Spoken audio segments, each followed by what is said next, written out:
Hey guys, this is Jay Lethal, the Blend Machismo, and whoa, the Nature Boy, and you're listening to the Potsy and Tino Show.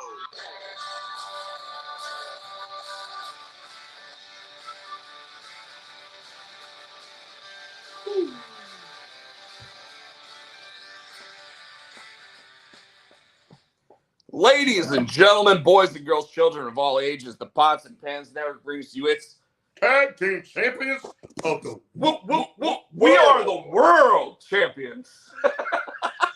The road dog, Tino Gray, the badass Rob Potsy Podcheck. That's right, the Potsy and Tino Show. We are live and in the Scrudio. Live. Our theme song, as always, is brought to you by Adam's House Cats, called the Wrestling Song. It's available on iTunes for 90. You popped me for singing. It's available on iTunes for 99 cents. And folks, it has been a long week. Oh, yes. It's been 2 weeks since we've been on. I thought about actually getting on last week, and I was like, nobody just wants to see me.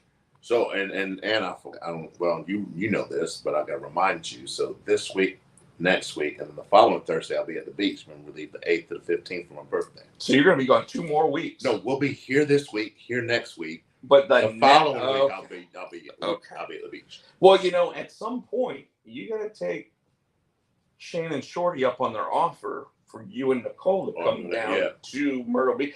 And they asked me, is anybody coming down for the 4th? So maybe talk to Nicole about it. She's gone. Oh, that's right. Well, she left Tuesday. She'll be back next Thursday. You want to go down for the holiday? Well, I got the show Saturday, and then I got this Saturday. Yeah, then I got to be work Wednesday. What is Wednesday, the 5th? Yeah, so I won't back till Sunday.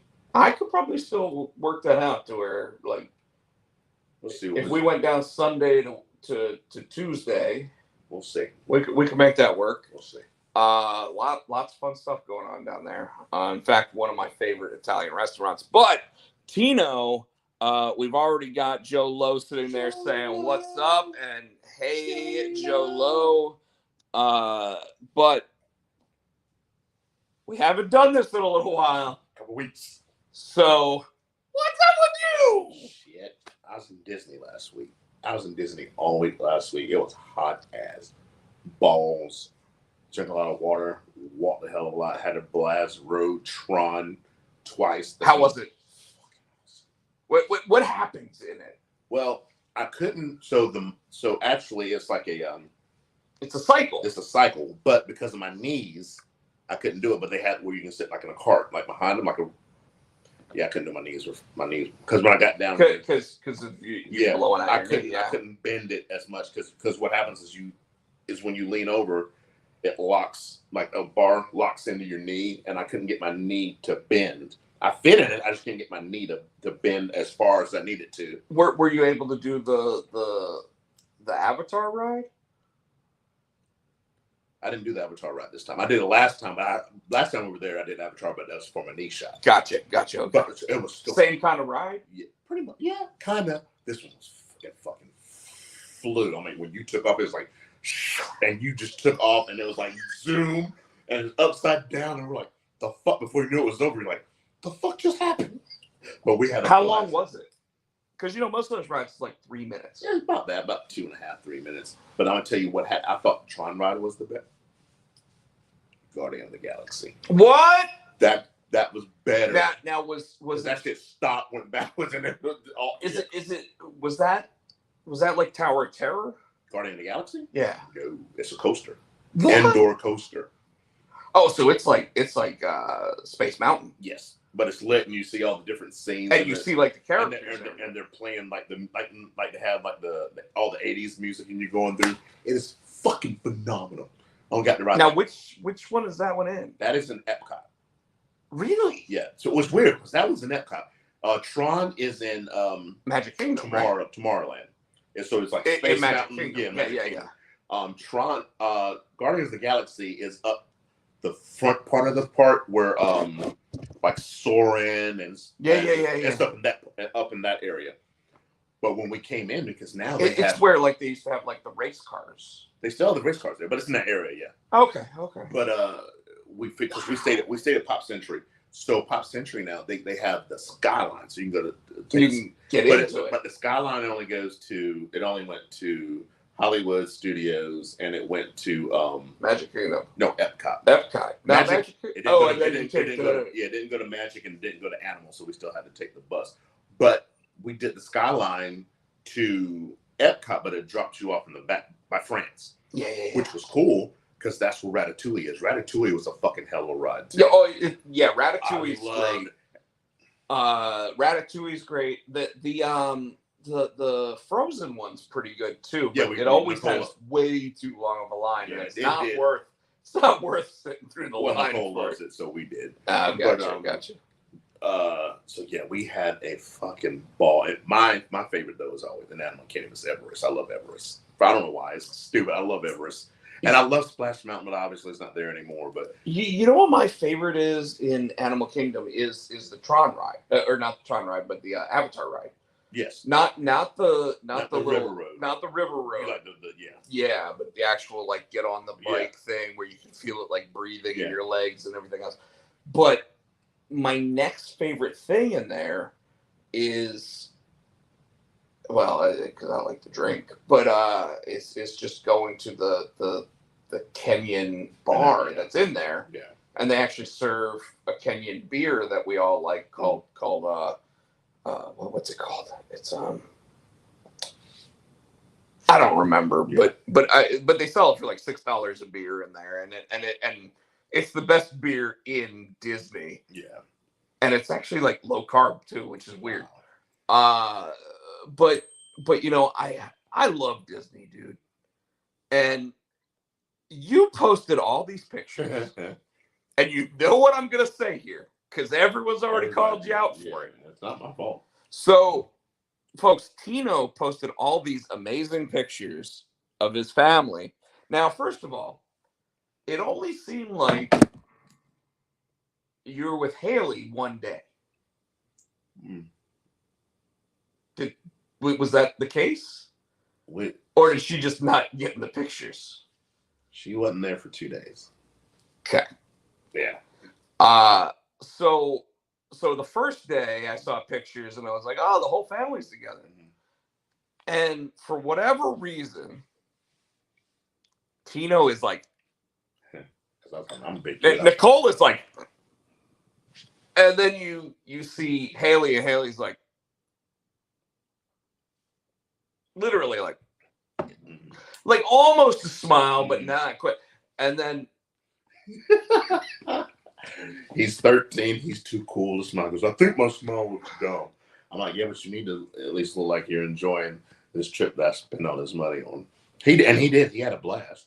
He didn't look like he had a blast at all. And dude, I know. You know what my dad would have said if he had gotten any of those like quality pictures from Disney. Oh, but that's on my phone. Oh, I know. Yeah. But if we were standing in front of that giant Magic Kingdom and any of us were like, my dad would have been like, you're not going to the park tomorrow, right? And he wouldn't have been kidding. Oh, I know. And my dad really would have been like, you ain't going tomorrow. And he'd been like, so I'll give you something to frown about. You're going to sit. It's funny though. He was smiling at every other time. Like he had a blast when it came time to take pictures. I'm like, bitch, you just smiling 2 seconds ago. As soon as he saw this, I'm like, you're an asshole. Well, first of all, I would have just taken pictures with you and Nicole. I'd have been like, get the hell out of the picture if you're not going to smile. Because, I mean, literally, it looks like he is miserable. And not even like, yeah, I'm too cool for school kind of bullshit. No, he looked fucking miserable. Matthew, if you are watching this right now, I am telling you right now, if I had been on that trip, I would have pulled you out of the picture and grabbed some random kid to be in the picture.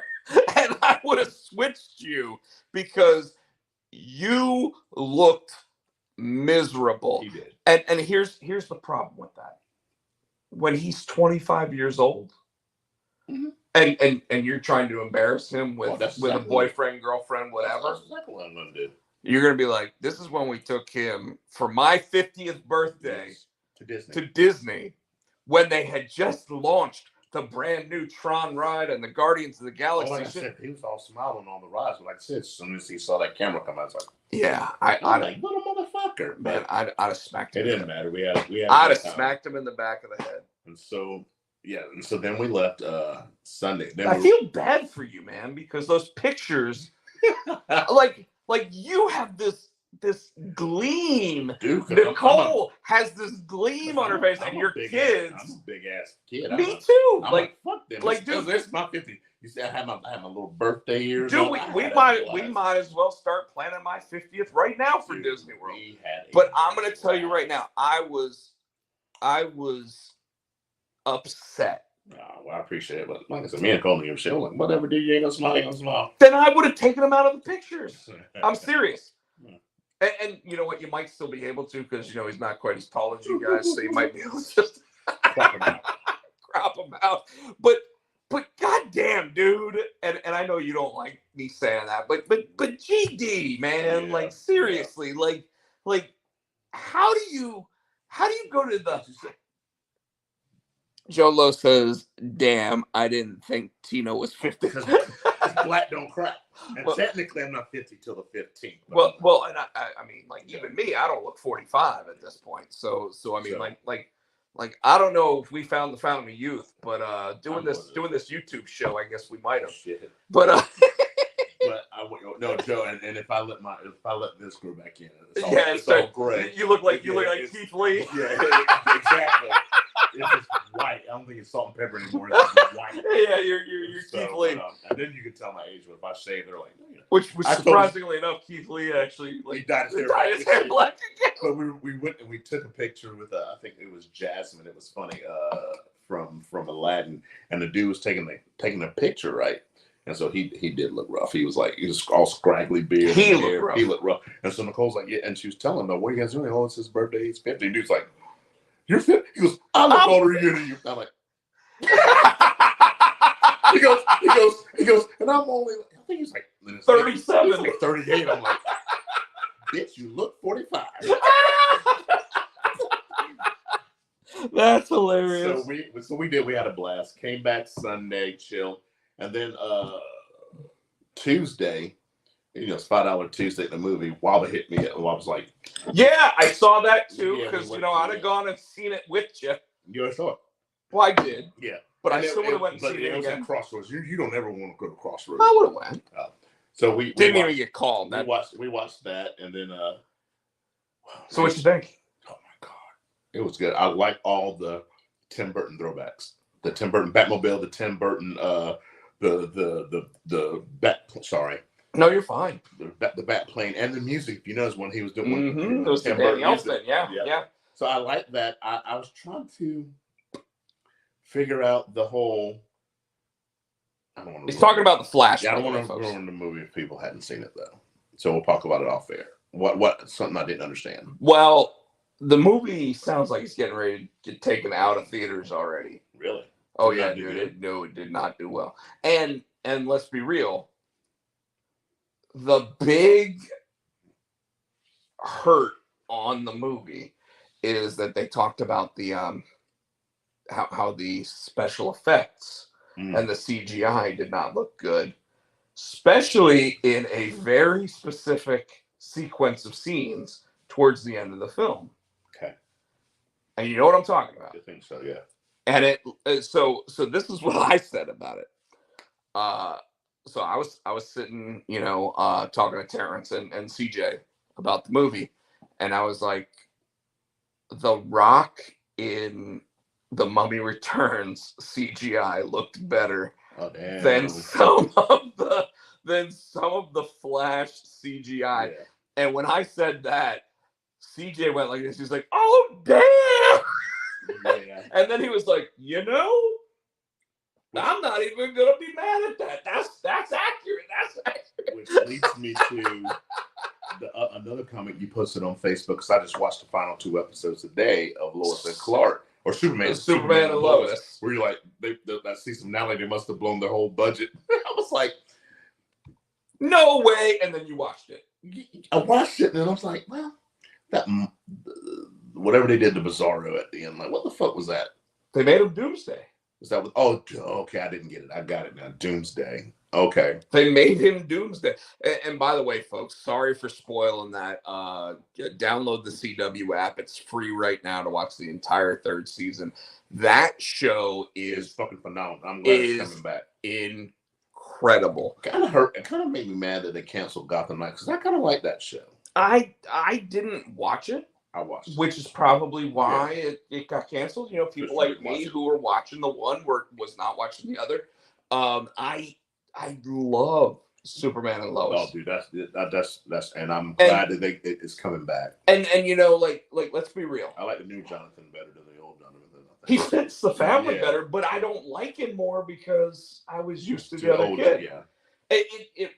You remember when Spartacus had like the first guy, Andy Whitfield, and then they switched him with Liam McIntyre, and you were like, I don't like that they switched him, and and then all of a sudden, like if you actually read about it, you found out that Liam McIntyre was handpicked by Andy Whitfield to take the role. Got it. So you should have accepted it. Yeah. And then by the end of that entire series, like I was sitting there going, well, shit, this guy is Spartacus. Yeah. You know, and the kid, like I read up on it, and it was basically the one kid said for his mental health, he was taking a step back from acting, which totally makes sense. Yes. And it was probably, you know, like he's probably still going to school and having issues and whatever. So I totally get it. But the other kid does fit the family. Neither one of them are blonde. Yeah. So why the fact would they have a blonde kid? And another thing I don't understand, if you read the comic books, I'm trying to figure out, Superboy isn't wearing damn hood and goggles. So at some point they're going to have to. They're still going to keep him in the hood and goggles. Well, first of all, when you actually Jonathan in the comic books is the one who has the powers, right? Well, there is no Jordan, in the comic books, and that was one of those major changes that they decided to go with. I liked, and I still like, the idea that they had twins. Mm-hmm. You know, like his super sperm had 2 kids come out of it, right? One's human, one of them's Kryptonian, pretty much. Obviously, they both still share DNA and everything else, and I would almost anticipate to think that, like, if they were to be shot, you know, if the Jonathan was shot with a laser, he probably gets superpowers. Well, I wouldn't say he gets superpowers, but I would say that it's possible that his skin would be more resistant. Yeah. You know, those types of things. And I wasn't feeling that Lex Luthor, that version of Lex. That damn grumpy. Oh my God, dude! No, that okay. You and I are gonna fight. Michael Cudlitz as Lex Luthor. What does he play? He looks familiar. Was he? He was Abraham on The Walking Dead. That's it. I kept looking at him. He was also an orderly on ER. Yeah, I knew Walking Dead. The Walking Dead. I didn't recognize him. Dude, he's a good actor. He didn't look like Lex to me. You know what I mean? No. To me, he is, especially after Jesse Eisenberg played what I would say was totally not what I want Lex Luthor to be. This dude in like 2 episodes and 1 minute of a 3rd episode is menacing so much that you almost guaranteed them another season because he is gonna be the bad guy. Yeah. And I'm gonna tell you right now. Like I say, his portrayal, I'm saying he didn't look, he didn't look like Lex to me, I guess is what I'm saying. But the interesting thing is the last guy that they had play Lex Luthor, which was John Cryer from 2.5 Men. This is true. had a full beard, Yes. and it was a black beard. Yes. While he was bald. Yes. Lex Luthor has always been a redheaded character. He lost his hair, but he was always a redhead. Okay. So the idea that like John Cryer, and by the way, John Cryer was also universally accepted because of how good he was. Oh my God, he was awesome. But for the first time ever, you look at this guy, Michael Cudlitz, as Lex Luthor, and you're immediately going, Superman should be scared. Yeah. And how he created Doomsday in the episode. I'm like, what the fuck? And he basically takes negative Superman, who became Bizarro, and he says, I'm going to kill you. I'm going to keep killing you, and you're going to keep coming back. Which, by the way, I looked at it and I was like, that's really weird. But then when you actually take into consideration what is Doomsday, the Doomsday character in the Superman comics is an unkillable monster. And every time he gets killed, he can't be killed that way again. So they did all of that. But I just found it really weird that they took Tyler Hoechlin's negative version and turned him into that. Yeah. And I don't know why he couldn't die. Another thing I can't get over on that show. You have Lana. Sure. Who's hot. She's okay. I find her attractive, yeah. She's better than what old boy's with now. Tyler Hoechlin? No. Superman? No, Lana and her ex-husband Cushing. Oh! Who he's with now. I'm like, the bitch got bag in her eyes. She looks beat up every time you see. I'm like, she's never so, and we shouldn't say this because this is negging a character. She's not attracted to me. I'll say that, and that's fair. But I feel you on it. You went from Lana. I'm not gonna. Well, and now all of a sudden, got other things going on. I also knew as soon as they said that Sam, the granddad, I knew that was going to happen. I was like, she's like, so come this way. I'm like, no, bitch. And then all of a sudden, this is set up. Yeah, I was like, this is set up. I was like, this bitch works for works for Luthor, yep. and of course she did. And as soon as she said, here, put this, and then turned him where he couldn't see. I'm like, it's a setup. And I loved how when all of a sudden they tried to call him, like the first thing Clark says is, his phone's in the alleyway. That's not like Sam to do that. It's like, no shit, Sherlock. Like I like him, Sam. I like he was from Nip Tuck, which is he's from another show I used to watch too. But yeah, so love the show. I mean, it is easily. And I think it's the only a DC because CW. Yeah, they canceled all of them. They canceled all of them. And they gave them 10 episodes for next season. And on top of giving them 10 episodes, it's usually 13. Well, this season was 13. I think they had 16 last season, and I think they had 16 the first season. That's the writer's strike too, though, isn't it? It's got nothing to do with that. Now, they can't write the episodes for the new season until the writer's strike's done. Which is an interesting thing, and it's something that you and I should probably talk about a little bit on one of these episodes. But I wasn't prepared to talk about it. No worry. And rumor is that like the actor's strike and the director's strike that are also looming based on everything are apparently getting ready to be finalized. So they might not strike because of work coming out. Did I see too where they cut the cast too, so you don't have that's what I was going to talk about. The rumor is that they're going to move the main cast back to Metropolis, so they kind of tried to give everybody their finales, and they may still show up to help in certain obviously we've got to figure out how Sam gets out of the situation he's in, right? I think like Lana, and I think they kind of wrapped up Lana, John Henry. They wrapped up the two kids, Jordan and what's her name. They kind of wrapped that up with a bow. They said that they're moving Nat and John Henry to Metropolis. Although the rumor is that the show's going to go to Metropolis, so there's a possibility that they show up for a couple of episodes here and there or whatever as guest stars, but not as series regulars. Which is a little disappointing, but the cast got really big. Yes, and for such a down to earth Superman show, to have the cast get as big as it was is expensive. Yes. So I totally got it. I totally agree with it. But I thought the final episode was awesome, phenomenal. I didn't like the cliffhanger though. I knew they probably would do one, but I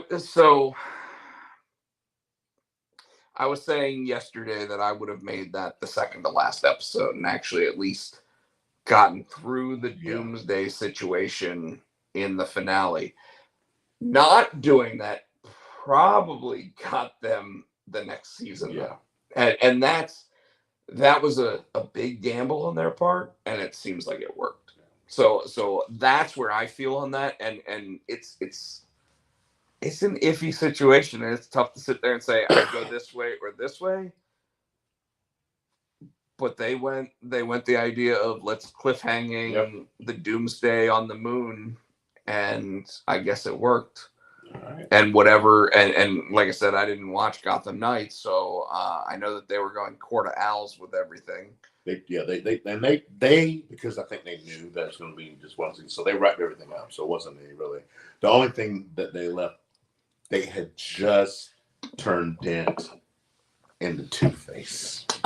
So they could have went season 2 with that. But all right. So Tino, that everything that's going on with you, that's really cool. Obviously it's been 2 weeks since we even really talked about anything. And we're probably not going to do as much wrestling talk this week just because I don't pay as close attention as Tino does anymore, at least. But we definitely have some wrestling stuff to talk about. But my title Stonker with Eric, he sent me another couple pages, so I've been coloring those. They look great. I sent one to Joe. He knows what it looks like. I'll show it to you after the show. Started like our friend Sean Cruz, I guess is put himself on hiatus of pro wrestling for a little while. Says that he's still gonna. No. He's got some family things going on, so he's trying to work on that, which is perfectly acceptable from someone like me. But he did mention to me, or he mentioned to a friend of his who's trying to launch a pro wrestling social media site. Mentioned about that, and from that, I sent the first issue script to Stonkard over to him. He sent me over a script for something he wrote, and when I get a chance to finally read this script that he sent over, if all goes well, who knows? Because I know people in production. I know different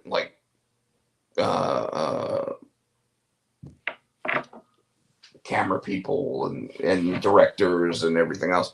So I mean, there's a possibility that considering I know people that actually own wrestling rings and own this and own that for all that, and I also know the people that actually run camera work and everything else, there's a possibility that if I think that the script is worthwhile, that I could match the people up with each other, and before you know it, who knows, right? So that's kind of cool. Zor number 2 has started production. We didn't get picked up that we know of by Image or anybody else, but Keen Spot has already said that they'll pick the title up. So we're moving forward with that. Trying to think if there's anything else. Oh, and then the job front. Yeah. Took 2 interviews yesterday. both of them I feel went really well. I have another interview tomorrow, so if anybody wants to sit there and give good thoughts towards that, I would greatly appreciate it. So we'll see how that goes. It's looking promising, at least. 250 applications in, trying to find a job and getting 5 total interviews is Hopefully that one you told me about a little bit ago will work out. That sounds cool. I mean, either one of those. Yeah. Like either one of them. But the good news is that every interview that I've been through seems positive, seems interesting for the position. So we're looking towards that. I'd love to know I have a job before San Diego Comic-Con, and then tell them, hey, are you okay with me going there before I actually do this? But as of right now, staying home, getting the job started, doing all of that is really what I'm looking forward to. The last thing that I'll mention, not wrestling show related, is that I did order a copy of AEW. What do they call it? What's their video? Forever. Fight Forever. I'm gonna let you get it first and see because I want to know what the controls are going to be like. I want to know what it's going to look like. So the controls are the old No Mercy controls. I don't remember that. I mean, it's exactly what you like. Is it like the 23? 2K23? Probably even closer to what you really remember, which was hold the button, and you do the hard move. If you just tap the button, it does the soft move. That type of stuff. The interesting thing though is that it's got like a exploding barbed wire match in it. It's got intergender. It's got intergender matches, but it also has being able to ride around the ring on a skateboard and all that. I've been watching on the videos. So it's got a lot of dumb shit in it. But it's made by the people that made the games that we loved. So WrestleMania 2000, WCW NWO Revenge, all those guys, they're the ones that actually made it, which is why the game doesn't necessarily look as good as WWE. At the same time, it's the very first video game they've created, right? That's what I keep hearing I'm watching YouTube videos. So, and the reason why I ordered it, because, I told you, I was like, I'm not sure I'm going to order it, blah, blah, blah, whatever, was because I had $25 in points at GameStop. And I received an email that said, if you don't use them by the 30th, you're going to lose them. Oh. So I was like, well, okay, might as well bring the game down to half price and then order it. Okay. And they gave me free shipping and everything on it. So we'll check it out. And this week, by the way, on my Twitch, I did play 2 of the Dark Pictures games, the Choose Your Own Adventure games by the same company that did Until Dawn and The Quarry. I really love those games, by the way. And I played one this week that was like, you're a documentary crew going into a hotel that's trying to figure out as much as you can about the United States' first serial killer. Okay. H.H. Holmes, who apparently is a real person. Yeah. And it was creepy. It was fun, but it was creepy. Oh shit. Okay. So if anybody wants to check that out, it's on my, right now, the 2 videos that I posted on that one are on my my Twitch stream at twitch.tv. Rob Potsy Potchak as the person on that. All right. Well, we've gone about half an hour now. Yeah, let's do it. You ready to do it? Yeah. So what are we gonna start with? Like I said, I don't know about.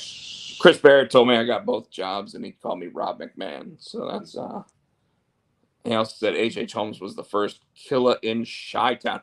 And yes, that the really so if you hadn't heard, this guy apparently created a hotel when the World's Fair came into town, right? And they called it the World's Fair Hotel. But he designed like trap doors, and he designed like moving walls and stuff. So like, trying to fuck with people. Well, he was trying to kill people. Yeah. And from the sounds of it, he was convicted of like 27 cases of murder. Shit. But there's rumor that he killed like 200 people. But he literally is listed as like the first the first mass murderer and serial killer of the United States. And which the only thing I'll add to that, and I think I've told this, is when I was talking to my buddy John and I came up with the idea of junior high horrors. Mm-hmm. Like he was telling me about a serial killer that he was chasing because he was a New York City police officer. I told that story, right? I think so. So anytime anybody's like, where'd you come up with the idea? I'm like, prepare yourself. Okay. And the reason why is because it literally was, my buddy was telling me about a serial killer that he was chasing. And this serial killer in New York, and I forget what his name is, but you can look him up. He basically pretended to be a doctor. Okay. And he would go into just people's rooms who had IVs, and he would just inject stuff into them. That's how you came up with junior high horrors? The way that I came up with it was while he's sitting there telling me this, I'm like, what if Jason Voorhees was part of Peanuts? Okay. And he's like, what? And I'm like, I know, right? And he goes, no, I was just telling you about the serial killer, and I'm like, dude, I think I'm onto something. And I just started jotting down like ideas, and he's like, so do you want me to keep telling you about the serial killer? And I'm like, yeah, because maybe it'll come up with more ideas, right? But yeah, wow, that's funny. I was literally hearing about a serial killer that ended up leaving the United States, going to like a third world country, killing tons of people over there, and he wasn't getting any notoriety over there, so he flew back just basically to get caught. I mean, those people need to feel something from it, right? So all right, Tino, where you want to start? I don't know. Like I said, I last week's just, I didn't watch it. So SmackDown, we got the women's tag team champions versus the women's tag team champions. Yeah, and you knew who was going to win that. We knew who was going to win it. And I'm almost okay with it.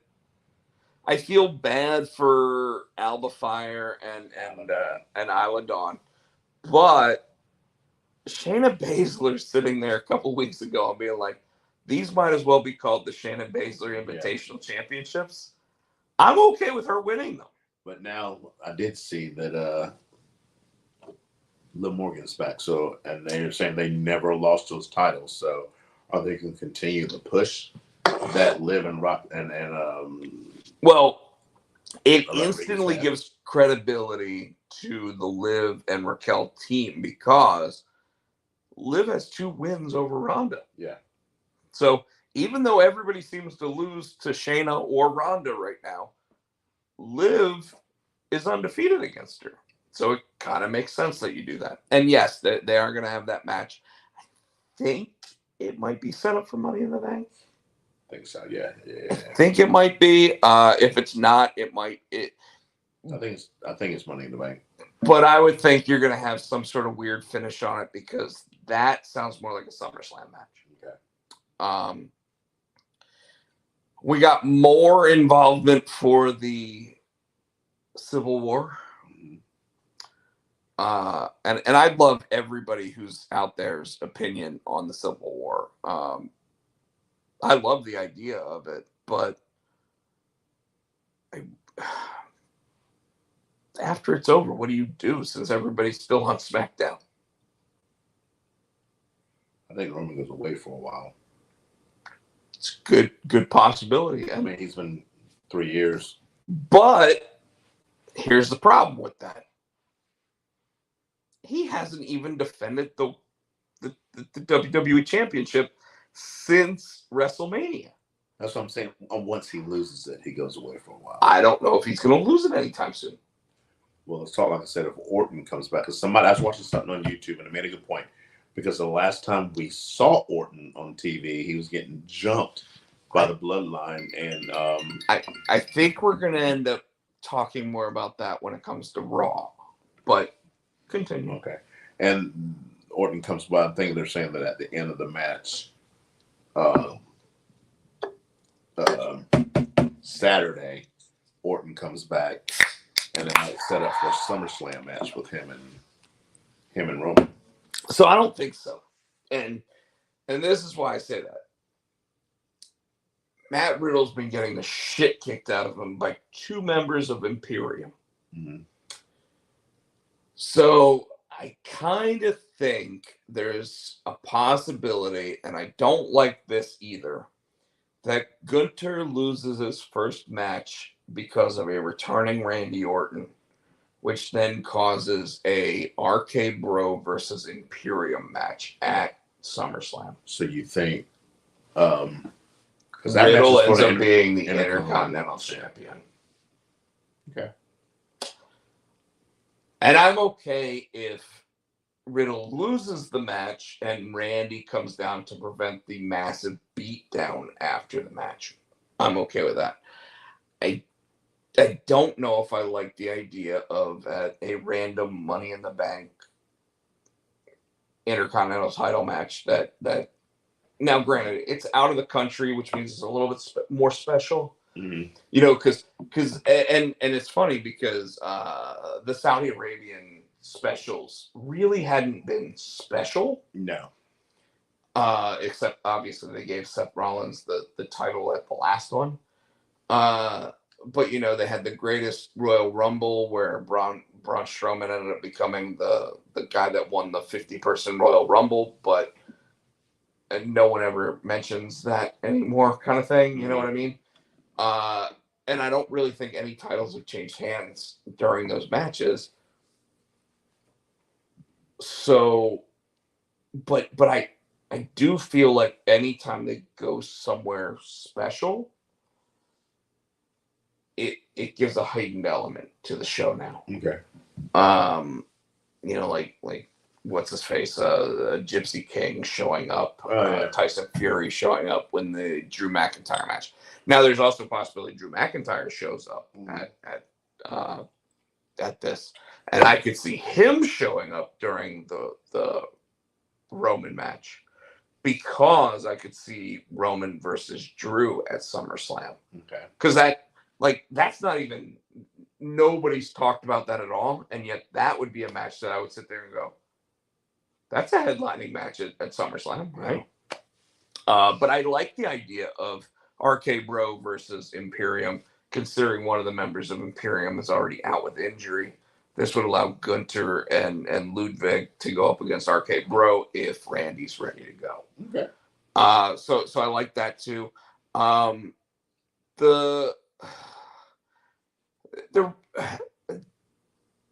main thing you hear about SmackDown this week has nothing to do with the show. It has everything to do with the thing that we always go back to talking about, what we don't like about WWE programming. Who's that? Mustache getting involved. I had to think for a minute. You had to think of who I was talking about. Yeah, because you're like, I don't know who he's. Oh, yeah. Yeah, Vince McMahon apparently not only Changing shit. Not only changed it, but on top of that, upset Triple H, which also upset CEO Nick Khan. Now, here's why that's important. Rumor is that Triple H is not happy about Vince McMahon making late changes to the scripts, which is why they've started again, rumor-wise, they've started advertising matches up to 2 weeks in advance because they kind of feel like Vince leaves previously announced matches alone. Though Bailey versus Shotzi got canceled. Yes. Just disappeared off Excuse the me. card. But Triple H really doesn't like his creative getting nixed. So everyone's sitting there backstage basically saying, I don't like this, I don't like this, I don't like this. Triple H is saying, I don't like it either. And Triple H doesn't want to go to Vince because he's already basically been told, you don't have a job here once, right? The only reason why he got put back was because Vince was yanked out. Yeah. So Triple H is in that position right now. We're seeing all these numbers of like pay-per-view buys and attendance numbers and views and everything of premium live events going way up. Business has not been better in years, and yet Triple H is sitting there going, why the fuck is he telling me that we need to change this, right? So apparently there was a meeting between Nick Khan, Triple H, and Vince McMahon this week. And it was specifically to get McMahon to back off. Now, a lot of people think that we will see whether or not that back off happens based on the outcome of one specific match at Money in the Bank, which, by the way, is at 3 p.m. on Saturday. I'm trying to think of what match would he put his trying to get his fingerprints on. Oh, you know. Not the Civil War. Nope. The Ronda Rousey match. Nope. Seth. Jesus, you're going to wait until the very last match, aren't you? The Money in the Bank ladder match. Oh. What? Everyone right now seems to think if Logan Paul wins that match, that's a Vince decision. And by the way, Triple H has already stated kind of publicly he does not want Logan Paul to win that match. Now, granted, that could be the creative genius of Triple H sitting there saying, well, I don't want him to win the match, but I'm going to let him win the match. But at this point, you have to think that if Vince wants to increase buy rates for the next... the one that brought in Logan Paul to begin with? I thought that was Triple H. It was Triple H. Okay. So why would that be a Vince call then? Because Vince looks at numbers. Oh. And if Logan Paul has the Money in the Bank briefcase, it probably means he's showing up on a weekly basis for a while. You know what I mean? So speaking of that, you know, let's talk about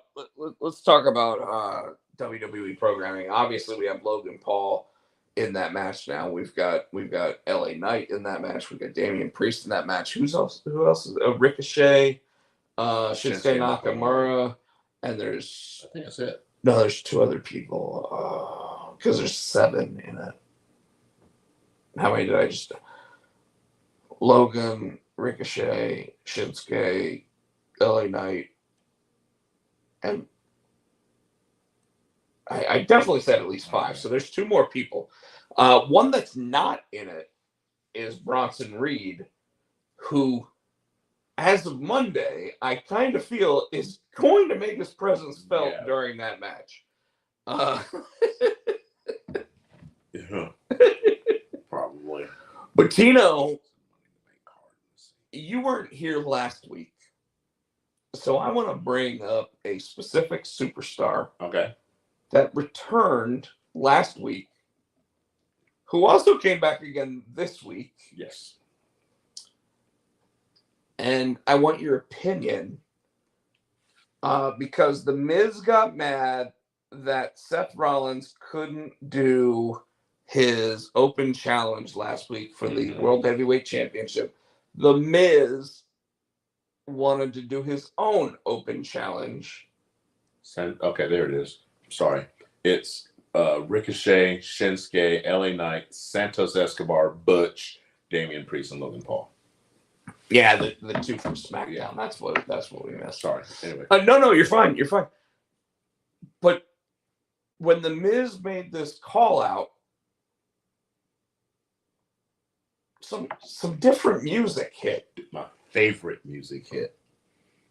Ciampa went back to his old NXT music. So for those that don't know, Tommaso Ciampa, who got really bad music when Vince McMahon was in charge, and they bumped him up to Raw, which made a lot of people sit there and go, why is Ciampa coming up and being the muscle for a guy that he would have in NXT just beaten the ever-loving shit out of? That's what he said Monday.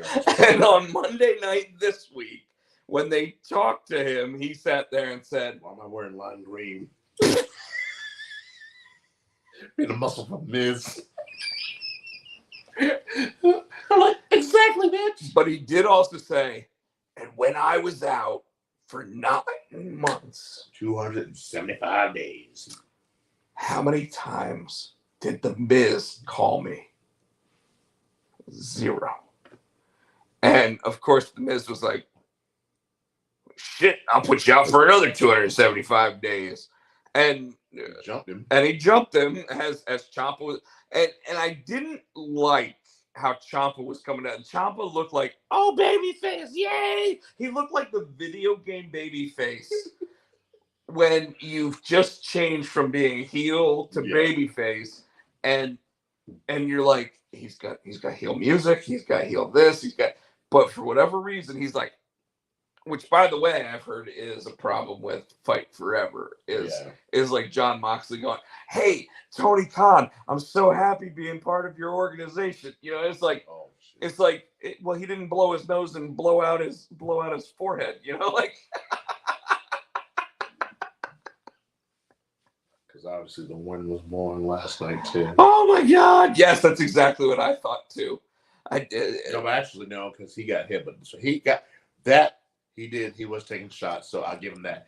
He didn't start bleeding until he started taking the headbutts and all the forearms and the elbows. Did you by chance see the video that I posted on the Facebook group today, where I said, is this the scene in Toy Story where Andy walks in and the toys just fall down? And it was John Moxley and Ishii, and they ran into each other, and then they just collapsed.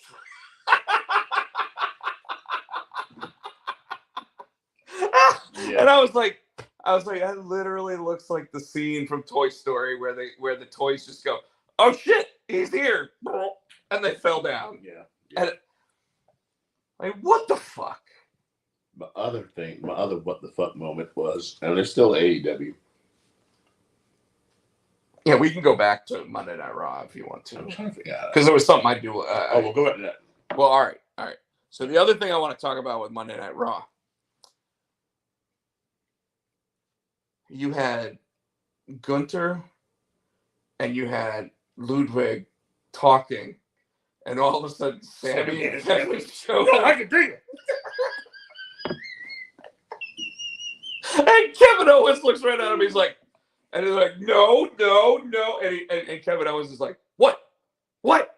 You don't like it? You don't like it when people just randomly show up and they start like arguing with you? I know you don't. This Kevin Owens. No, I love it. I do love it. It's just he's supposed to be the prize fighter, and he's just the guy that makes you laugh right now. And I'm okay with it. But he can still go out in the ring and be the prize fighter. But he did lose to Gunther. Yes. And even like of course, Gunther's like, why don't you meet me in the ring? To Sami Zayn, and he's like, just like your buddy did, who I believe lost to me. He's like, oh, I lost you. I did. And he's like, calm down, Kevin, calm down. He might have lost to you, but it was against all three of you. Yeah. It was against Baldy and this guy. I was going to slam the titles together. Clink. Oh, I love that. And Kevin's like, yeah. Well, so that's what I love about it. I love when he's like, oh yeah, we can go ahead and do this. And then all of a sudden, like Kevin's like, yeah, what he said. What he said. And then he walks off. I totally love that. That made me pop. That did. Speaking of SmackDown. Oh shit. We're bouncing back and forth. We are. Well, we haven't been on for 2 weeks. What did you think of the fact that, like I called it, Roman Reigns with his brand new title belt still has both the other two title belts? I don't know why. He's probably sitting there going, when are they going to give me another one? Like, yeah, that is. Like, go ahead and give me the diamond ring to go with it. Give me this and give me that and give me like. I love it. I love it. I think it's great. So I didn't create a little logo for this, but we'll go ahead and we'll just put up the Potsy and Tino one. Forbidden Door. Sunday night. Forbidden Door 2. Mm-hmm. Obviously, the first one was caught with a bunch of controversy over the fact that there were a lot of injuries and a lot of people that couldn't actually like participate. So first match that happened. What now? The first match was when that's supposed to be your boy Bebe, but he got sick, so he couldn't go. Wasn't that the first match? No, MJF was the first match. So MJF versus Tanahashi happened. MJF won that match. Yes. Yeah. Tanahashi actually caught a lot of flack on Rampage or Collision before that. Looking slow. He's 46 years old, and his knees are shot. So them wanting him to go up against MJF, that's great and all. Here's the problem I have with it. Tanahashi's not a champion. He was going for MJF's championship.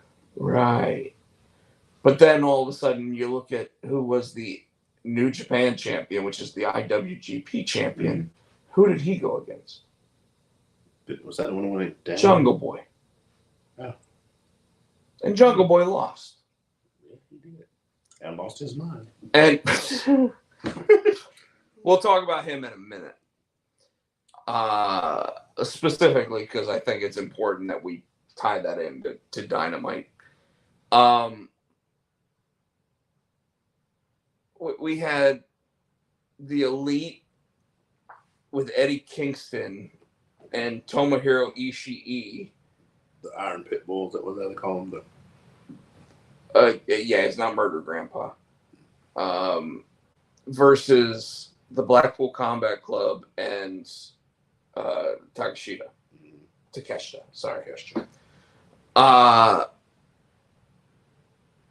And this match, to me, once again, felt like your typical Elite match. It also felt like a typical Jon Moxley match, which was Jon Moxley's going to bleed all over the fucking place. Hangman Adam Page also bled all over the fucking place. Eddie Kingston going up against Jon Moxley definitely looks like a main event match getting ready to happen. But I was trying to explain it last night. I still have an issue with the Elite. All right. It's the same issue you have. They book themselves to be strong, even when they lose. Mm-hmm. They're the stronger team. They just happen to, oopsie, I got rolled up. You know, that kind of thing. Which I have a serious problem with. Of course, the person that I was talking to said to me, Rob, I feel like you're being...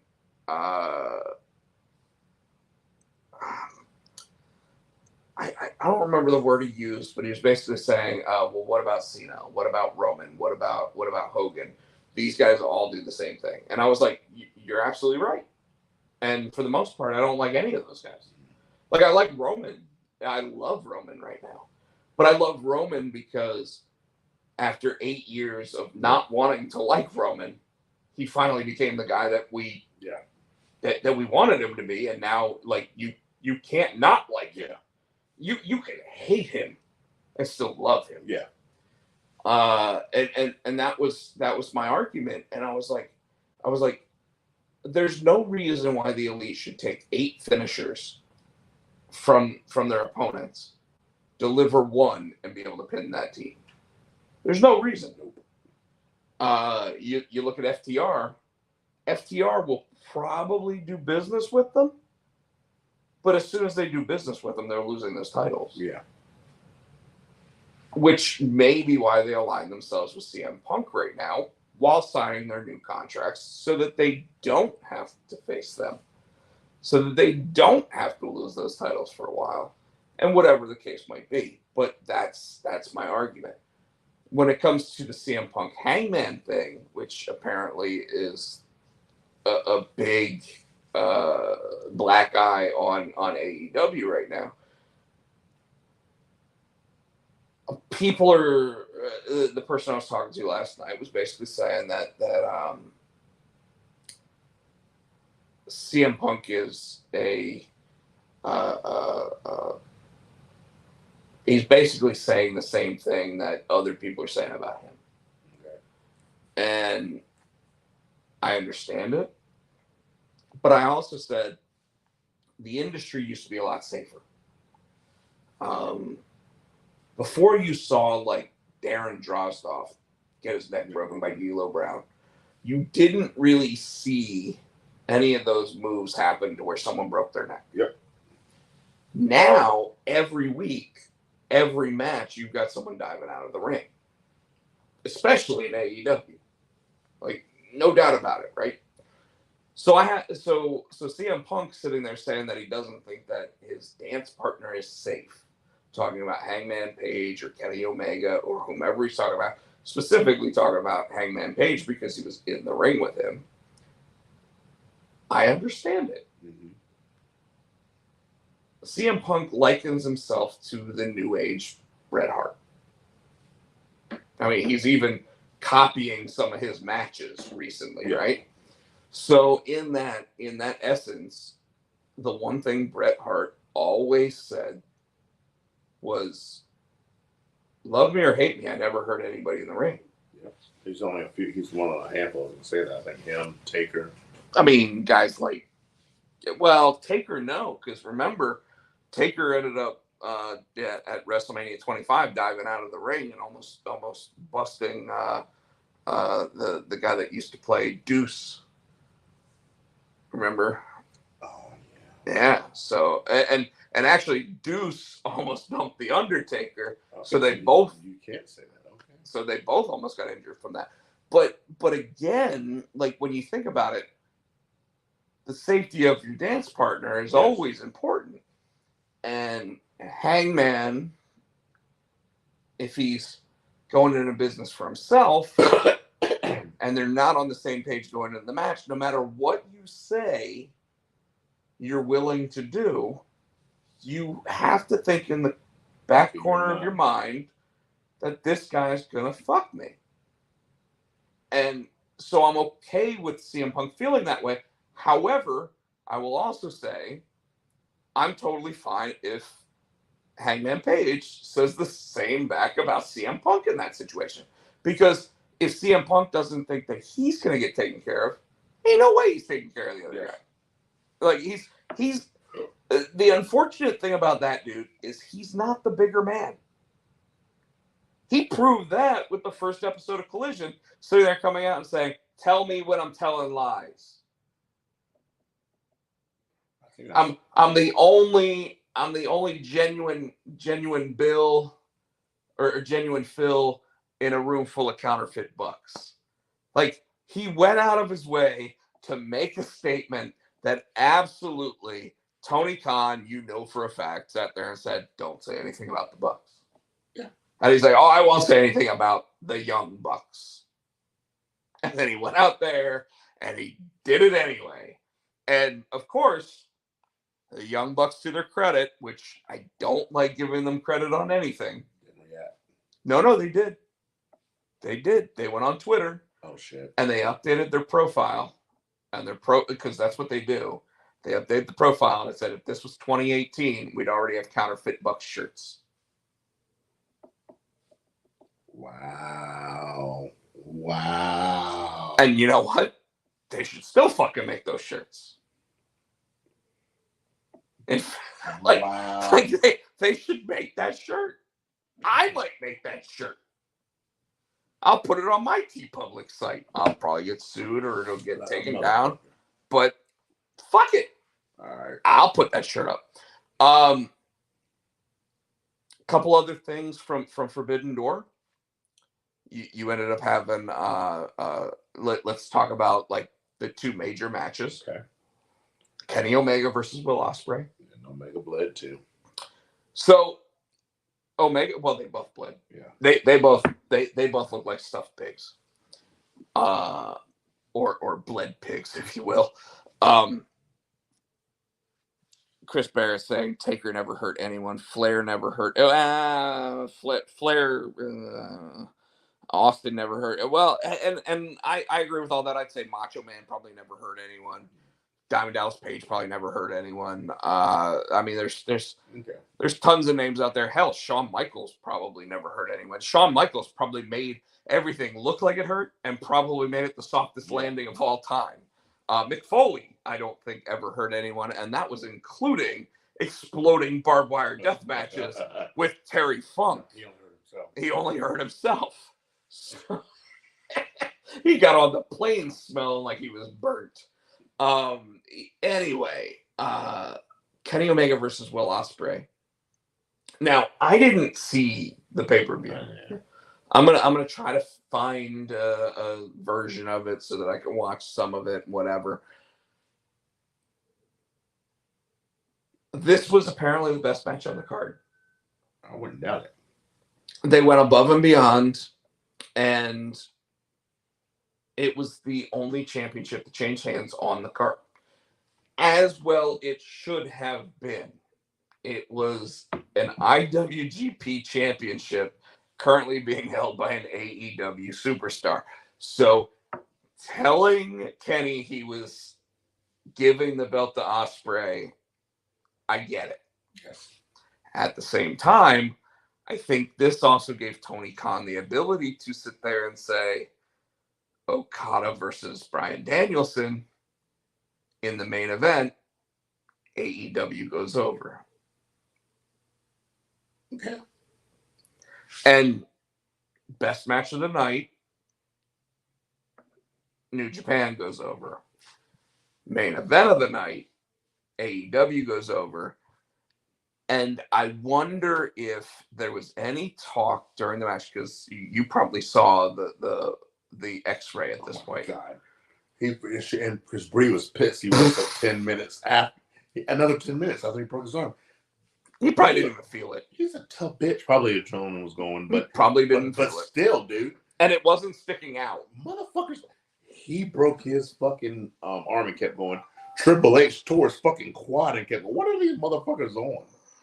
Well, and it's the adrenaline. Well, the quad was probably a lot worse. Mm-hmm. If I had to guess, it was fucking Cody. What the fuck? What are these? Well, that was a week after it happened. Like, think about that. Like you said, he probably I gotta have surgery anyway, so fuck it. Well, with that Cody one, we talk about the Cody ripping the tricep and the pec and everything else. That one busted open, talked to a doctor about it, and the doctor was like, after doing if I had done a medical exam on it and I said it's not going to get worse, you can go out there and wrestle. You're not going to have full mobility, you're not going to have this, you're not going to have that, but you're not going to make it worse. Yeah. So if you're not going to make it worse, and you are one of those people that wants to deliver, And let's be real, Cody is different. When I met him, he's that old school. But even when I met him, he was different. He recorded a podcast spot for our show, and when he got done, he was like, "If it's not good, come find me after the show, and I'll do another one." I remember you telling me that, yeah. And I was like, "I think we're good. Like, you nailed it. You know." And he was like, "Yeah, but if the sound quality in the background, just find me after the show, and I'll do another one." And I was like, I've never had anybody say that. I mean, Mick Foley's probably the closest when he was like, "Are you sure you don't want me to just sign this piece of artwork you did and give it back to you so that you have it?" And I'm like, "No, I want you to have it. Like, I want you to put it in your house, do whatever you like, whatever." But that, like, that goes back to the days of hell, Vince McMahon blowing out both quads, falling down in the ring, sitting there and being like, "I'm making this match," So much going on. Yeah, Triple H blowing out his quad, all that stuff. So Bryan Danielson is built differently. The only thing that would have stopped him in that match is if it was a head injury. Yeah. And I swear to God, that's the only thing that would have stopped him. And that's the only thing that should stop him. Because that's the one thing that can make someone sit there and say, "You're done. This guy made Chris Benoit someday." Mm-hmm. Oh, yeah. And we don't want to think like that. We don't want to believe that. But we don't know the extent of the damage done to that dude's frontal lobe. So there is a possibility, and I hate saying it, folks, because I love Bryan Danielson. But I swear to God, if I ever see him do the diving headbutt again, and he's already done it, but if I see that dude do the diving headbutt, I will turn off his matches. I can't watch that man do that to himself. But watching him break his arm and sitting there saying, "I need to give this performance because it might be the only time I ever get to face Okada." Yeah. I mean, Stone Cold broke his neck and pinned the guy. It's sloppy. Owen Hart pulled him up on top of him. Don't get me wrong. But Mick Foley had a fucking tooth sticking out of his nose and he finished the match. Now, I have a funny story about that, too. Because yesterday is the 25th anniversary of that match. I seen just 2 TikToks with him sitting down with Taker. Well, not just 2 TikToks. There's an entire YouTube video that you can watch. Okay. Yes, you did send me those, but you can watch the entire match and listen to them giving the background commentary to it. We should probably watch that when we're done this. But like Bully Ray was sitting there talking about how when they did TLC, well, actually, when he was going to the Hall of Fame, he said there's 2 things that I want. I want Edge and Christian there, and I want Matt and Jeff Hardy there. And the reason why was because he said, I don't know if there'll ever be another time where all 6 of us will be on the stage at the same time again. Yeah. But we revolutionized tag team wrestling with the TLC match. Yes. And they absolutely did. Even before they called it TLC, they created a pay-per-view after that based on the match that they had at WrestleMania, right? Well, if you remember correctly, Bully Ray is also the first guy to come off the ladder through 4 tables. Yep. After that spot, Mick Foley, of all people, called him up and said, "Hey, Bully, great match. Don't do that again." He said, What on God's green earth made you decide to do that spot?" And Bully Ray was like, "Well, Mick, you did." And he's like, "What do you mean?" He's like, "I wanted to have my Hell in a Cell moment. I wanted to have that moment that will always be me come crashing down through those tables." And Mick Foley said, "Don't ever do that again. Because That match was so good. You could have had the same moment from a clothesline. Oh yeah. Because they had what was it? When Edge speared Jeff when Jeff was hanging. That was the same. That was in the same moment. That might have been the actual TLC match. Was that a TLC match? It was one or the other. But the fact is that of all people to sit there and say, don't do it again. Don't ruin your career for one moment like that. This is the guy that, if you remember correctly, when Mick went backstage, Vince McMahon walked up to him while he's getting like stapled up and everything else. And Vince McMahon walked up to him and looked at him and said, "You can't imagine what you did for the business tonight and for our business specifically. Never want to see it again. But I never want to see you do some crazy shit like that again." And I guarantee, and remember, he also had the match at the Royal Rumble after that with The Rock with 11 chair shots while he was in handcuffs.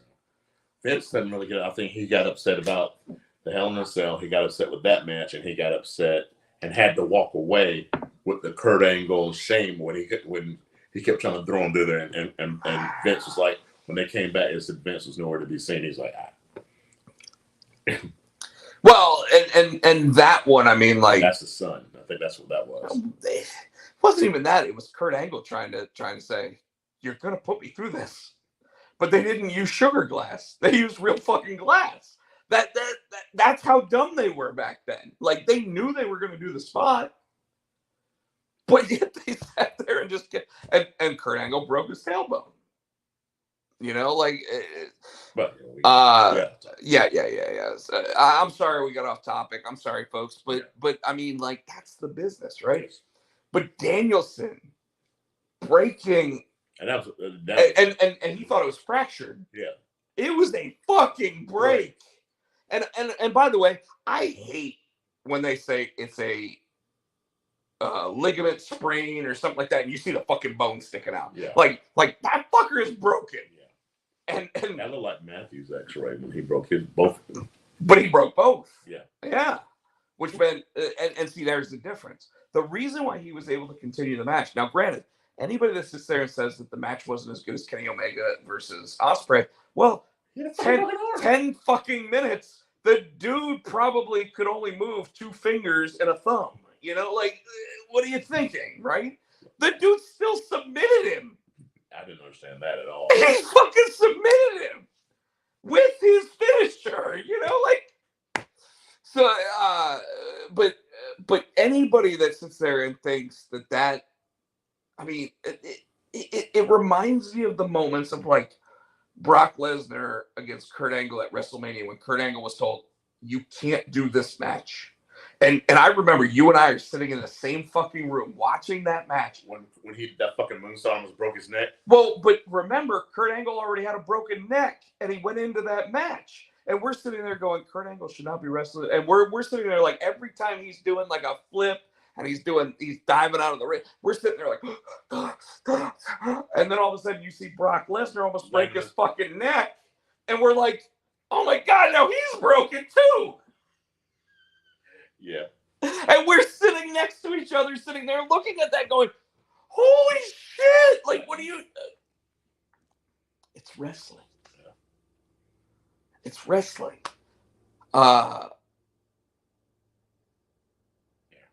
Anyways, Forbidden Door 2. Definitely better than Forbidden Door 1. And that's what I've heard. I haven't seen it, but I mean, but you finally had the top names of both brands fighting each other. The thing I didn't necessarily like is you didn't have the top champ versus the top champ. So MJF against the one that Jungle Boy. Yes, okay. Correct. And I think that and I get why you didn't, because AEW prides themselves on not having dirty finishes. Mm-hmm. Now, when I say dirty finishes, I mean double disqualification, double count out, double this, double that. They could have just had a champion, not for a title, just bragging rights. They could have. I don't think they did that because they wanted both champions to go over. Okay. And they did. And again, I think that the way that Tony Khan presented the main attractions to the match, which were Kenny Omega versus Will Ospreay for the IWGP United States Championship, was we'll let Ospreay win, you let Danielson win. And what's interesting about that is that by Danielson winning that match, it means that every champion that has ever been world champion in AEW is better than Okada. And you might not think that, except here's the thing. Has Danielson been champion in AEW yet? He has not, but he has lost to MJF in a 60-minute Iron Man match. He lost to Mox. He's lost to Mox. He's lost to Hangman in a 60-minute Iron Man match. Or I'm sorry, that was a tie, but then he lost to in the sequel. And I don't think he's faced Jericho. Well, he might have faced Jericho early on because they were tied to each other because of the original NXT. But you think about it, he literally, hey, I went over the greatest guy in New Japan Pro Wrestling history with a broken fucking arm. And yet I have lost to every major person in AEW. Yeah, that fucking sucks. Well, I would have thought if that arm was okay, that there'd be a rematch at the Wembley Stadium. You're ready to say he'll be back. Oh no, 6 to 8 weeks minimum. But that's when I thought it was fractured. This shit's broken. No. It's still so it's 6 to 8 weeks because it's a clean break. Okay. If it wasn't because now they can put a screw in there and actually like tighten it up and actually get it to go back in place, he'd probably be back in 3 or 4 weeks. But 6 to 8 weeks for an actual break in your arm if you have a cast. Yeah. If it doesn't, But yeah, they've got to go in and actually like put it together and then do all that. The problem that I see with it, and I don't know about you, but like the problem I see with it is that in the long run, everybody that has been a top guy from WWE that's come over to AEW, Adam Cole, everybody said Miro. Well, Miro, Danielson, even Moxley, they've all been out for a certain amount of time. Yeah. And specifically when you talk about Danielson and Christian was on. Christian was now. Christian was out. He was out. Yeah. Like they all get hurt. And CM Punk twice. MJF hasn't been hurt, but he left because he was angry. I think he's in WWE. Guy. Kenny Omega got hurt. Like all their top guys have gotten hurt, I think, except for Jericho. And ultimately, the problem that you run into is that like they didn't build anybody. No, but a guy like Danielson is towards the end of his career already. Like he wants to retire. He wants to have great matches and then retire. But then he breaks his fucking arm after he's already had a hand injury, after he's already been told you can't go here, after he's like look at Adam Cole. He wasn't even allowed to go to Forbidden Door. I thought he said he was sick. Sick. What was it? Because Britt wasn't there last night because she was sick. A lot of people think that they had COVID. Okay. So, and COVID restrictions in Canada are a lot stricter than they are here, right?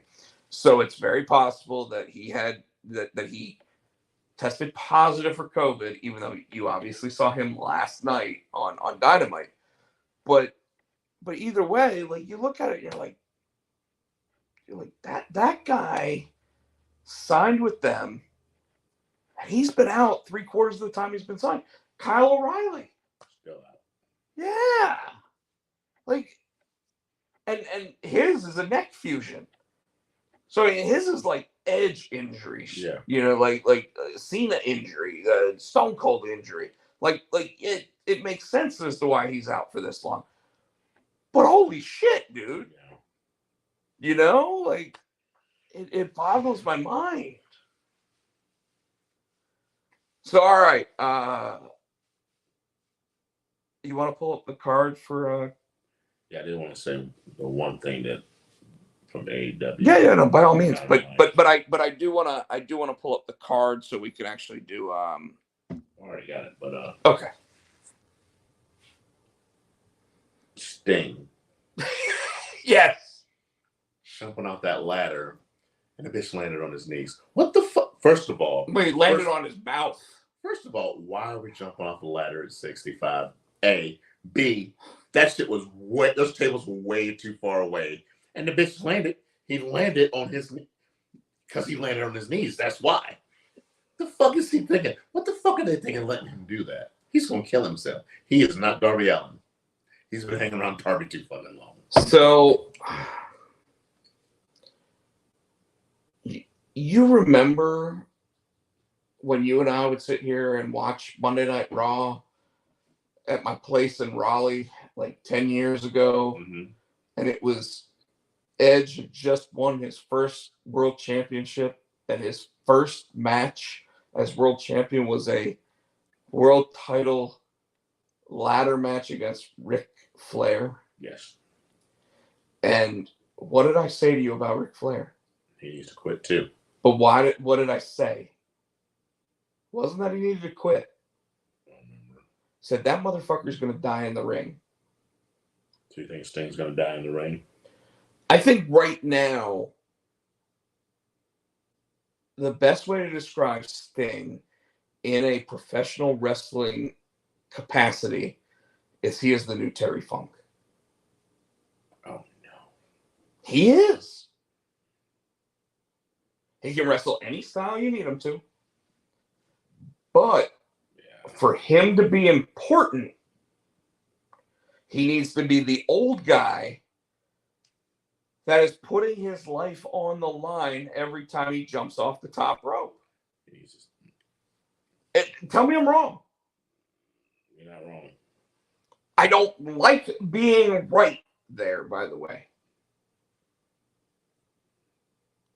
Steve Borden is an incredible man. He needs to sit down. He is a God-loving man. He goes to church on the weekends. He does all of that, and he sits there and preaches to people. He still needs to sit down. For whatever reason, he thinks he still needs to have a WrestleMania moment. Not at WrestleMania. He is, and I mean, he's now jumped off of a 2-story tall section. Yes. He is now dove through, how many tables was it? Last night? Yeah. 2. And he hit his fucking jaw. He got up and he actually thanked Tony Khan for letting him do that. He's 64 years old. He needs to sit down somewhere. All right. Well, there's an hour and a half. Let's bust this out. Yes. Real quick. Because then we're going to watch that. Yeah, if you shut up, I'm going to stay. But if you keep talking, we're not. Sorry. So. Don't be an asshole. Well, you fucking hurry up. I'm just going to go from the bottom to the That's top. Fine. Shayna Baszler, Ronda Rousey, Liv, and Raquel for the tag team titles. I think Shayna and well, actually, okay. So as much as I think that Shayna and Ronda hold those belts, there is rumor that Ronda's going to make a return to the Octagon, approved by the WWE, similar to the Brock Lesnar return. So there is a possibility that they lose. You think monkey business? You think somebody comes out like Isla and? I don't think so. I be clean. But I do think that it's Shayna and Ronda that win that match. I could see them walking out I could see her walking out at the UFC pay-per-view or whatever they're going to have her fight at with the belt, and it'd be somebody they know she's going to beat. Okay. Intercontinental Champion Gunther and Matt Riddle. Lots of Randy Orton rumors here. I think Riddle loses and Randy comes and makes the save. A lot of people think that Randy causes Gunther to lose his first match in WWE. I don't see it. What do you think? I think Gunther keeps it. Do you think Randy shows up?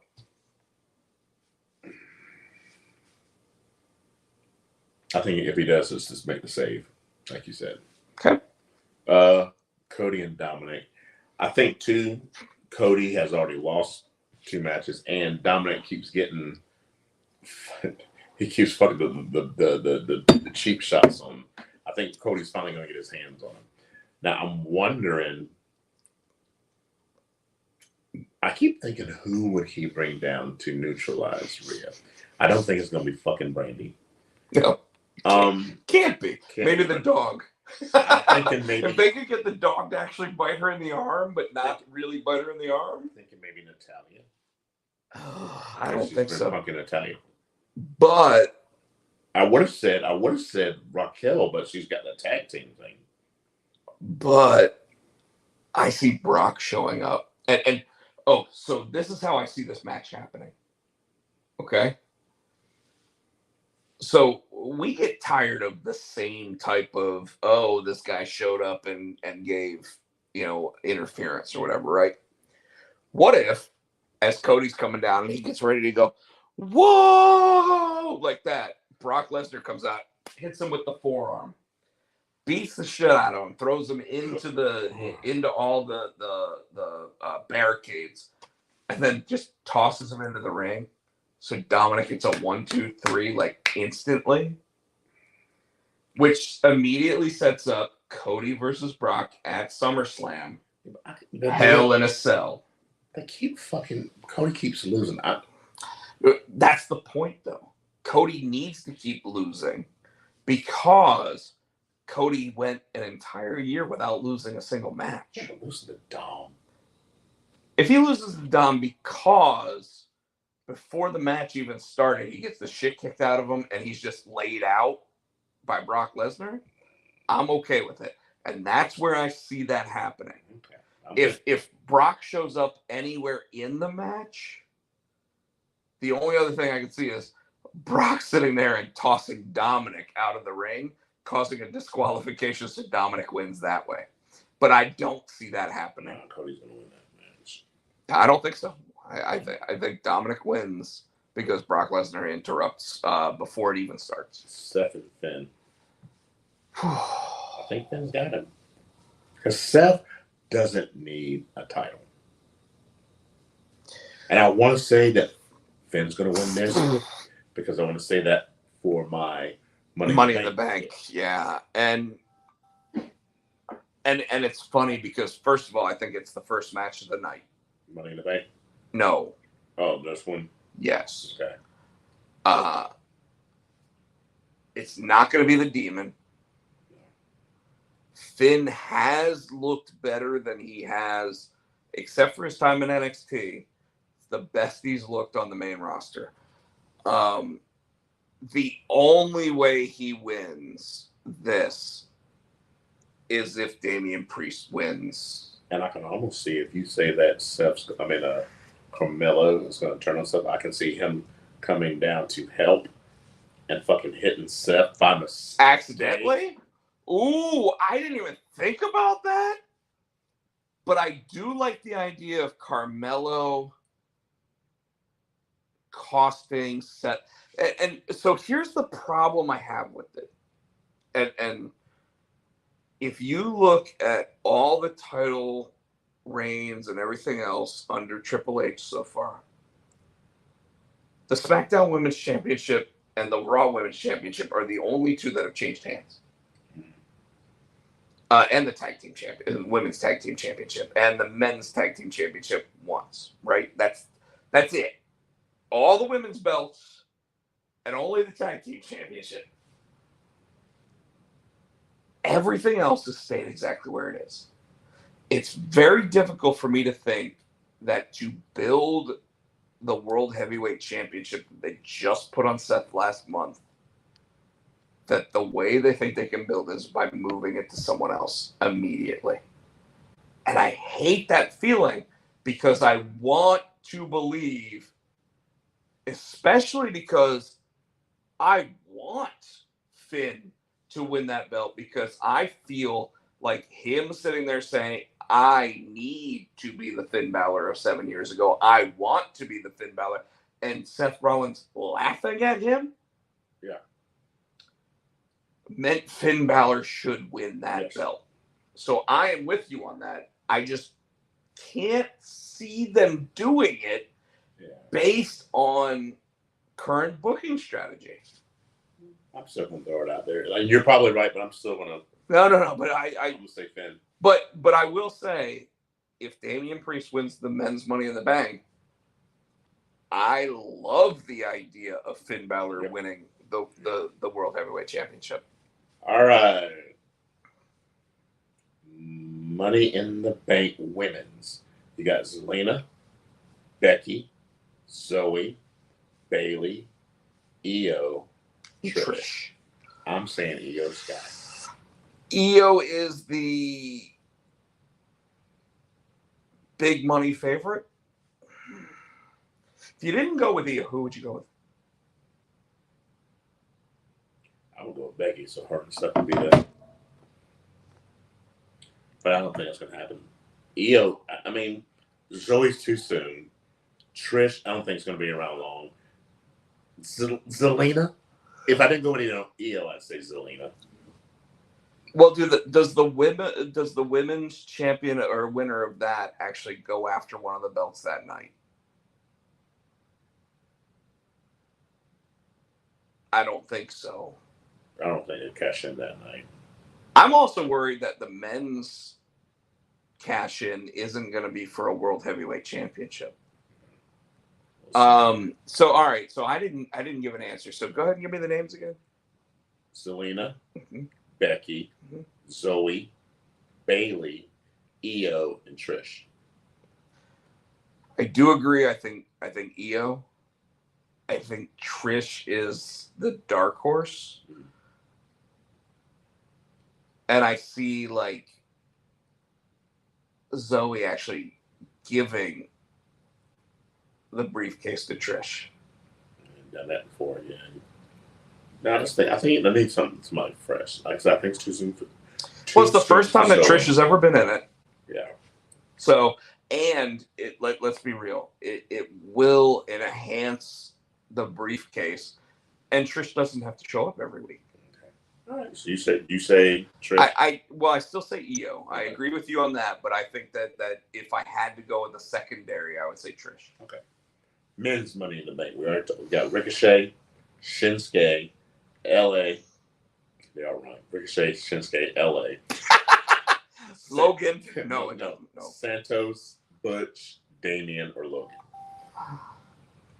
I'm gonna go with it's not Butch. Nah. I would love it. I say Damian or LA.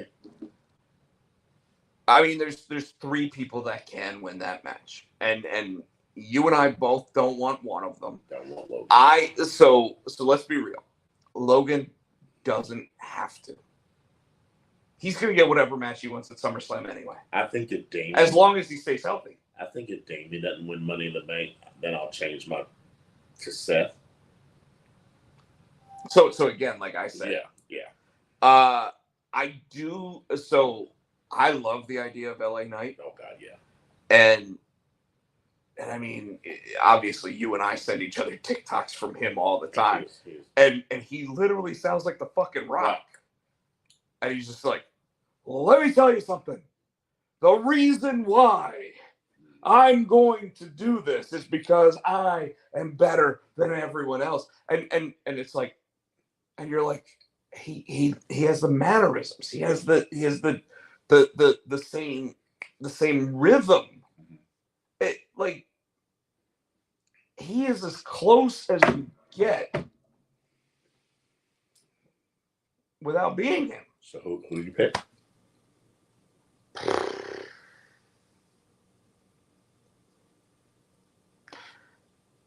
I'll go with LA Knight. Yeah. Dark horse on it. I like Damian Priest. Okay, so we agree on that. And then the final match, obviously, is the Civil War. Oh God! Oh God, you tell me. I think it's going to be the Usos. I think the wise man turns on Roman. I think Solo turns on Roman. I think it's too early for that. Okay. So the wise man turns on Roman and does what? No, I don't really think the wise man turns on Roman. I think I'm going to the Usos.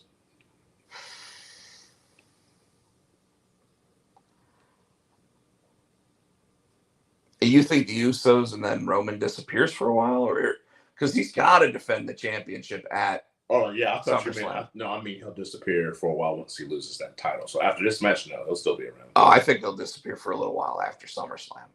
Okay. Just because, hell, he hasn't defended it at all in 4 months. But shit, dude, like I don't know on this match. I don't fucking know. I'm going Usos. I'm gonna go out there. And the only reason why I would want to say Roman and Solo in this situation is because the Usos have had the upper hand the entire time. What did Barrett say? Barrett says, I want to see Seth to lose that belt because Seth doesn't need a freaking belt. No heel like Seth should hold a Strizap. And yes, I read it exactly the way they said it. The thing is, Seth isn't a heel. Not a heel. Fans are cheering. Fans are cheering everything about him. Song. But I don't think Finn's a heel at the moment either. The Judgment Day are heels, but Rhea's not a heel. I don't think Damien is either. Dominic is a heel. Dude, he can't fucking open his mouth. He's so good. He can't open his fucking mouth. As soon as he does this. And then he wants to cry. I'm wondering if they turn his mic down or the people are really that damn loud. No, they're that loud. But the other thing about it that I love is when Cody sat there and basically said that he was mommy's little boy, and he was like, he looked at her and he's like, yeah, I am. Like holy shit, like I can't wait for the moment. You know what would turn Rhea heel again? Is her turning on Dominic. Like if she finally sat there and said, I never loved you. But they hate him then. Why would they boo that? Why would they? I think that they would just be like, oh my God, really? Like this guy gave everything to you. I don't think it would make him a babyface. I just think it would make her a heel. I don't think so. I think he's getting rid of that bitch. It just blows me away, dude. He is nuclear heat more so than MJF. Oh God. And MJF will sit there and spit in your face, and Dominic still gets more heat right now. Yeah. And he doesn't have to do a fucking thing. Yeah. All right. I really got nothing else. Mm-mm. Chris Barrett, Joe, if you guys want to. Hey guys, this is Jay Lethal. I turned it off. I don't know what the fuck are you doing. I'm trying to pull up the outro. Because we said we're getting ready to get off here. I'm trying to pull the outro up, and that's Jay Lethal coming back. I know he's like, woo, bitch. he's like, I'm gonna get my words in. That's mine. He's actually in the. You know what? Go knock on the bathroom door. Jason will probably come out. Jason will come from the front door to be like, hey, is Jay Lethal in the bathroom? Anyways, folks, I'm gonna let him handle the outro in terms of what we're talking about. Yeah, so next week, follow us on our shit. He's on Twitter. At Podcheck. At Podcheck on Twitter, yeah. I am a Hootie Fan 91. SC Tino on the Insta. You can also check us out on Twitter with Potsy and Tino, Facebook with the Potsy and Tino Show. We're here each and every week. We want to say mostly when I'm not on vacation. Yeah. So we want to say thank you. Like, subscribe, buy our shit. We also want to say thank you to Adam's House Cats, which is our theme song. You can get that on iTunes for 99 cents. I'm trying to figure out why do you got this Gorbachev birthmark? No, dude, don't. Why is everybody gonna talk about that? What is that? So, like, every time I get sunburn or whatever, my skin peels. Okay. Well, all of a sudden, this thing started peeling, and it hasn't stopped peeling. It's like this. I know what it is. Okay. That's not. I've been. No. Like, He's talking about this, by the way, folks. I gotta. You guys can't see it, thank God. Yeah. But no, Shane sits there and is like, "You look like you got hit in the head with a hammer." Yeah. It's like, shut the fuck up. Okay. Anyways. I was just trying to figure Well, I'm very self-conscious about it.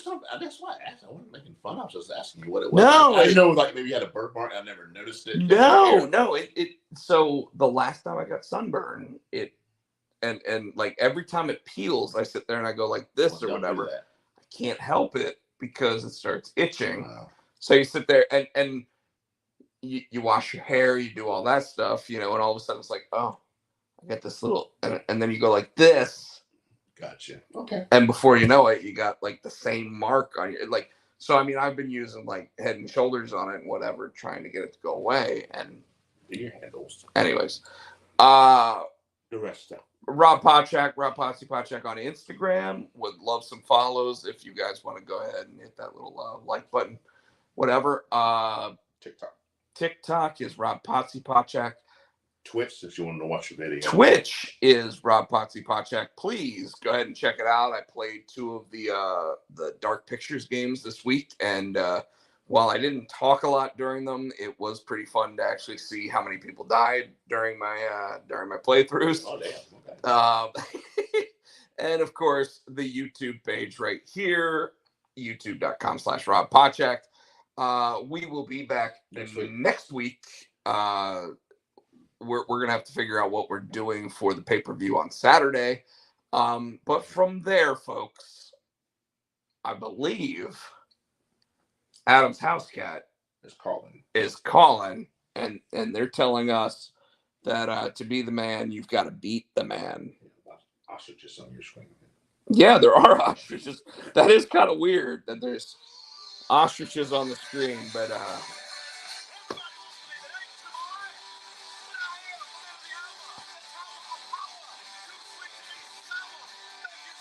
oh, like Jerry Power? Carrot Power. Carrot? Carrot Power? Yeah. No.